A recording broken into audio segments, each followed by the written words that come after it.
한국도 지금 총선 기간이잖아요. 그래서 거대 여야 정당 모두 다 비트코인 현물 ETF를 이제 상장시키겠다, 허용하겠다를 이제 공약으로 내세운 상황인데요. 뭐 이런 식으로 전 세계에서 현물 비트코인을 자국 내에 이제 포용하려는 움직임이 커지면 커질수록 저는 비트코인 가격에는 다 호재가 될 수 있다라고 생각을 하고 있고요.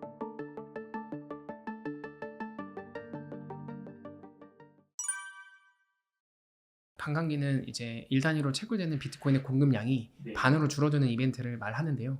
이제 비트코인이 초기에는 한 블록 대략 10분당 50개의 비트코인이 이제 생성이 됐고 이제 대략 4년 단위로 21만 번째 블록 단위로 이제 그 1단위로 신규로 생성되는 비트코인의 양이 반으로 줄어드는데 이걸 반감기라고 하고요.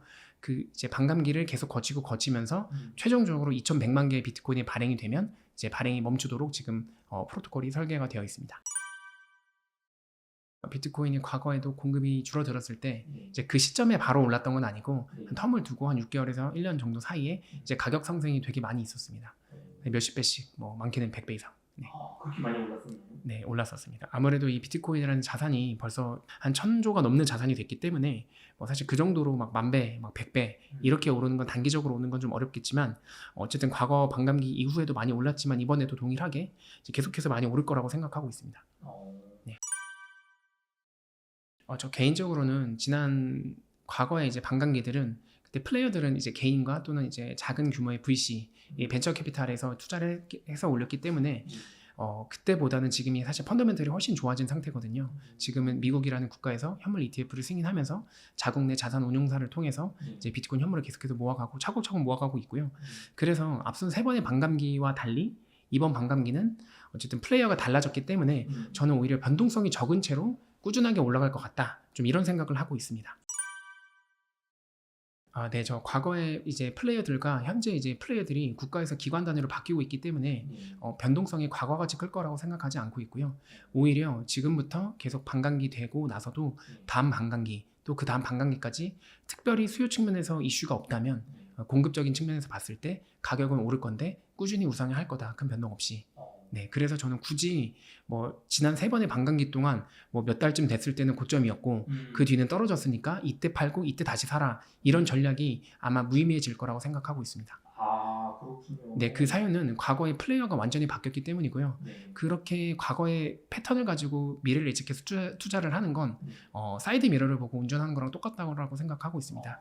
그래서 바뀐 환경, 바뀐 상황을 인지한 채로 투자를 한다면 비트코인을 반감기가 도래해서 가격이 올랐다고 팔지 않고 꾸준히 매수하는 게 4번째 반감기 때는 올바른 투자하는 방법이라고 생각하고 있습니다. 개인 입장에서 사실 타이밍을 노리기보다는 우선 그냥 가치 저장 측면에서 봤을 때는 그냥 지금 바로 매수를 하는 게 좋다라고 생각을 하고 있고요. 또 그냥 개인적인 소신을 말씀드리면 이번 반감기가 오기 전에 더 많은 나라에서 비트코인 현물 ETF가 채택되기 전에 최대한 개인이 이제 목표한 수량을 모으시는 게 좋지 않을까라고 생각을 하고 있습니다. 우선 그 1억의 자금을 얼마 동안 운용할 수 있냐에 따라 조금 다르겠지만 만약에 5년 이상 투자할 수 있는 돈이라고 한다면 저라면 일단 50%는 지금 바로 이 4번째 반감기가 도래하기 전에 매수를 하는 게 좋다라고 생각하고 있고요.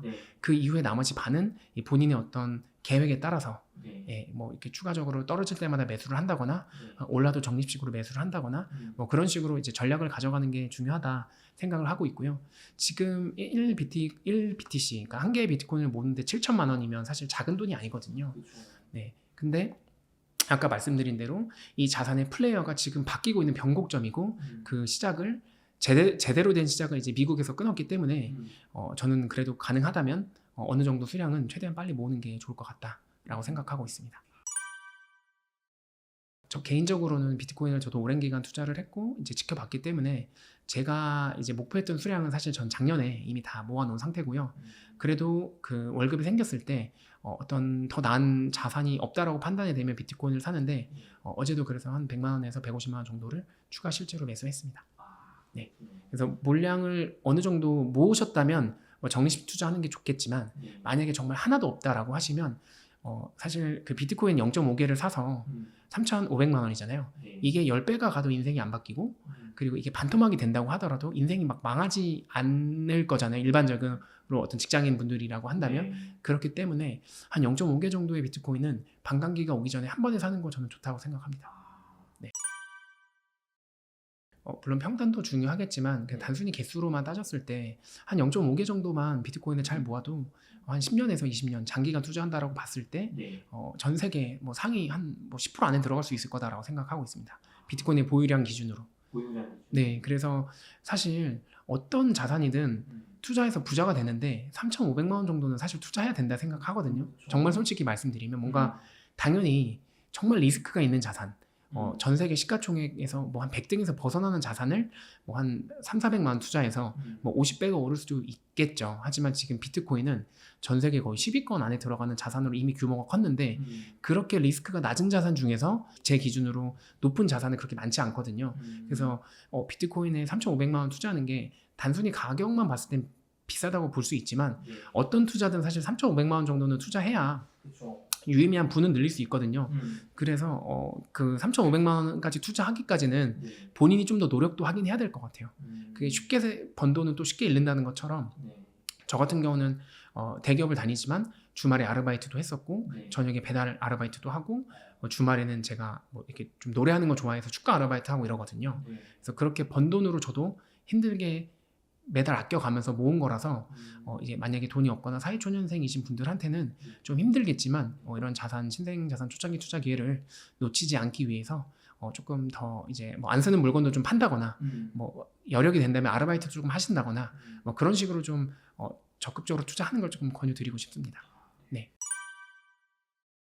네, 비트코인은 말씀드린 대로 공급과 수요에 따라서 가격이 오르는 이제 정말 정직한 자산이거든요. 그럼 현재 지금 홍콩에서 비트코인 현물 ETF가 이제 신청이 이제 이미 된 상태고 네. 아마 이거에 대한 결과가 이제 한 몇 달 안으로 나올 겁니다. 저는 당연히 긍정적으로 보고 있고요. 그리고 지금 아르헨티나는 작년에 대선에 이제 밀레이라는 후보가 이제 당선이 됐는데 네. 후보 시절부터 비트코인에 대해 굉장히 우호적인 이제 사람으로 이제 후보로 이제 저희가 이제 잘 알려져 있고요. 며칠 전에 인도네시아도 대선이 끝났거든요. 인구가 한 2억 가까이 되는데 2억 전후 되는데 거기도 지금 친 크립토 진영 쪽에서 이미 대선에 당선이 됐고 기타 중동이나 여러 크고 작은 유럽 국가에서도 비트코인이라는 자산에 대한 굉장히 우호적인 분위기들이 만들어지고 있어가지고 저는 그런 측면에서 봤을 때 좀 수요가 계속 늘어날 수 있고 그게 호재라고 보고 있고요. 한국도 지금 총선 이제 네. 기간이잖아요. 그렇죠. 그래서 거대 여야 정당 모두 다 비트코인 현물 ETF를 이제 승인하겠다. 승인하는 거를 이제 공약으로 내세운 상황입니다. 비트코인 현물 ETF를 이제 상장시키겠다, 허용하겠다를 이제 공약으로 내세운 상황인데요. 뭐 이런 식으로 전 세계에서 현물 비트코인을 자국 내에 이제 포용하려는 움직임이 커지면 커질수록 저는 비트코인 가격에는 다 호재가 될 수 있다라고 생각을 하고 있고요. 그게 수요 측면에서의 호재고요. 이제 대외적인 환경들, 이제 뭐 지정학적인 리스크가 늘어나는 부분들, 그 외에 이제 어떤 사회적인 갈등이나 뭐 환경 오염이나 또는 기후 재앙 같은 것들 때문에 이 사람들이 물리적인 어떤 그 결속력이 떨어지고 있는 세상에 살고 있거든요. 뭐 오늘 보니까 환경부에서는 뭐 미세먼지가 많이 오면 재택근무를 공고하겠다. 또는 뭐 사회에서 어떤 시위나 이런 것들이 많아지면 또 재택근무가 늘어나고 또 그러면서 사람들이 가상의 공간에 모일 텐데 그 모였을 때 가상에서 발생하는 가치는 그 가상 공간의 어딘가에 저장이 돼야 되는데 그 가상 공간에서 어떤 부동산의 역할을 할 수 있는 게 희소성과 역사성을 동시에 구현한 비트코인이 될 수 있다.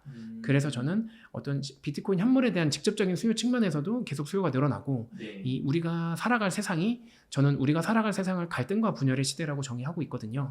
그러면서 사회 갈등도 늘어나고 어떤 환경도 파괴되고 그리고 기후가 이제 계속 변하면서 개인과 개인이 물리적으로 분절되는 일들이 많아질 텐데 그런 측면에서 봤을 때도 디지털 공간이 더 활성화될 거고 그럼 그 공간에서 발생한 가치가 저장이 돼야 되는데 그게 전통적인 가치 저장 수단보다는 비트코인이 될 가능성이 높다. 그래서 이 전체적인 상황과 수요처들이 다 호재다라고 보고 있습니다. 네.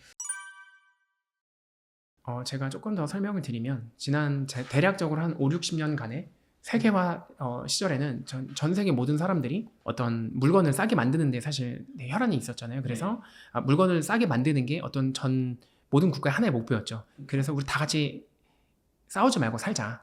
다 같이 잘 살자. 평화롭게. 그래서 원료가 싼 곳에서 원료를 사고 인건비가 싼 곳에 보내서 거기서 가공을 하고 전 세계 80억 인구에게 수출하는 그런 어떤 저비용 구조를 만들었었거든요. 근데 이제 그런 것들이 이제 코로나를 기점으로 하나씩 분절되고 있는 상황이고요.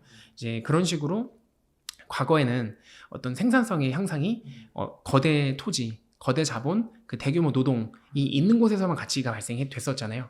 그래서 뭐 포항이나 울산이나 뭐 아니면 광주 이런 어떤 큰 제조 기반 시설이 있는 곳에서 가치가 만들어졌고 그 가치가 만들어지는 곳 주변 상업용 부동산이 생기고 또 그 근처에 주거용 부동산이 생기면서 각국 대도시와 그다음에 그런 산업 시설이 있는 도시에 부동산들의 가치가 많이 올라갔는데요. 지금 보시면 이제 뭐 몇십억, 몇백억짜리 설비를 갖고 있는 제조 기업들도 적자에 시달리고 있거든요. 네, 그러니까 더 이상 가치라는 것이 물리적인 공간에서만 만들어지지 않고 오히려 지금 어떤 틱톡이나 그런 아프리카에 있는 친구들이 춤을 춰서 유튜브에 올린다거나 아니면 대구에 있는 그 어떤 고등학생이 슬립백 춤을 춰가지고 틱톡에 올려가지고 돈을 번다거나 그런 식으로 가치가 만들어지는 공간이 과거에는 오프라인이 전부였다면 오늘 기준으로는 온라인 공간에서 되게 많이 만들어지고 있거든요. 그럼 그 온라인 공간에서 가치가 만들어지는데 가치는 발생한 곳 근처에 저장이 되거든요, 일반적으로. 그래서 제조업 설비 주변에 있었던 부동산이 과거에 올랐던 거고 그런 동일한 논리로 가상 공간에서 메타버스 공간에서 앞으로 서로 많은 전 세계 많은 사람들이 물리적으로 분절되기 때문에 더 많은 가상 공간에서 가치가 만들어질 텐데 그때 가치를 저장하고 가치를 주고받을 수 있는 방법이 뭐냐라고 했을 때 디지털 상에서 희소하면서도 동시에 역사성이 있는 자산 그거는 이제 비트코인이 저는 유일하다. 유일하진 않지만 어쨌든 역사성까지 겸비한 건 비트코인이 유일하다라고 생각을 해가지고 저는 앞으로 이런 세상의 흐름을 봤을 때 가치라는 것이 유형이 아니라 무형도 있다. 그 무형의 가치가 더 커질 텐데 그럼 그 가치가 어디에 담길까라고 했을 때 과거의 그릇, 부동산과 주식에 담길 수도 있고 그 일부가 디지털 공간에 담길 수도 있는데 그 단물 그릇이 비트코인이 될 가능성이 높다. 이렇게 생각하고 있습니다. 애플이 그 어떤 애플 머니라고 하는 어떤 포인트 같은 거를 발행을 할 수 있지만 그 비트코인과 같은 성질을 갖지 못하거든요. 탈중앙적인 성격 측면에서 비트코인과 동일한 성질을 가질 수 없고 그 애플이라는 회사에서 언제든지 컨트롤할 수 있고요. 그리고 사실 똑같이 비트코인이 같은 가상 자산을 만들어낸다고 하더라도 여러분들이 그 맛집 앞집은 잘 안 가잖아요. 굳이 줄 서서 맛집에 가셔야 되잖아요. 그거랑 동일하게 인류 역사적으로 가치 있는 모든 것들의 공통점은 희소성이거든요. 대신에 동일하게 희소성이 구현이 된다면 역사성이 중요합니다. 네, 그래서 에르메스 가방보다 나이키 가방의 품질이 그렇게 많이 떨어지진 않지만 가격은 몇백 배가 차이가 나는 것처럼 비트코인 같은 어떤 디지털 자산을 디지털 공간에서 새롭게 만들어낸다고 하더라도 그게 비트코인보다 속도도 빠를 수도 있고 양이 많을 수도 있지만 역사성 측면에서 따라갈 수가 없어요. 비트코인의 기억을 가진 모든 사람들의 기억을 지워야 되기 때문에 그래서 그 역사성을 재현해낼 수 없기 때문에 비트코인과 같은 다른 알트코인들이 새로 나오는 이제 코인들이 비트코인과 같은 동일한 희소성과 이런 걸 구현한다고 하더라도 역사성을 구현할 수 없기 때문에 저는 비트코인은 더 가치가 올라갈 거라고 생각합니다. 사실 그 이더리움 현물 ETF가 승인될지 안 될지 저는 잘 모르겠습니다. 근데 다만 이제 블랙락이라는 세계 최대 자산 운용사가 이제 신청을 했다는 점이 고무적이고요. 그래서 비트코인과 마찬가지로 이더리움 현물 ETF가 승인된다면 일부 뭐 자금이 이동할 수는 있을 거라 생각합니다만 기본적으로 저는 비트코인과 이더리움은 좀 다른 형태의 자산이라고 보고 있기 때문에 저는 어떤 제가 생각하는 어떤 가상 자산, 어떻게 보면 디지털 자산의 어떤 목적이나 이런 것들을 더 비트코인에 잘 구현해냈다고 생각해가지고 이더리움보다는 비트코인을 선호합니다. 그게 조금 어떤 차이가 있을까요, 두 자산? 두 자산이 똑같이 이제 그 디플레이션 화폐, 그러니까 디플레이션 자산 발행량이 고정되어 있다라는 점들은 이제 동일하거든요. 다만 이제 이더리움 같은 경우는 이 애초에 이제 스마트 컨트랙이라고 하는 그런 기능들을 이제 더 특화된 지금으로 보면은 금과 같은 어떤 상품이라기보다는 주식회사 형태의 어떤 자산이다, 네트워크다라고 이제 보면 될 것 같고요. 이제 비트코인은 금에 가깝다. 그래서 두 자산의 본질에 이제 처음 나왔을 때 어떤 그 형질 자체는 조금 성격이 다르다라고 봐야 될 것 같아요.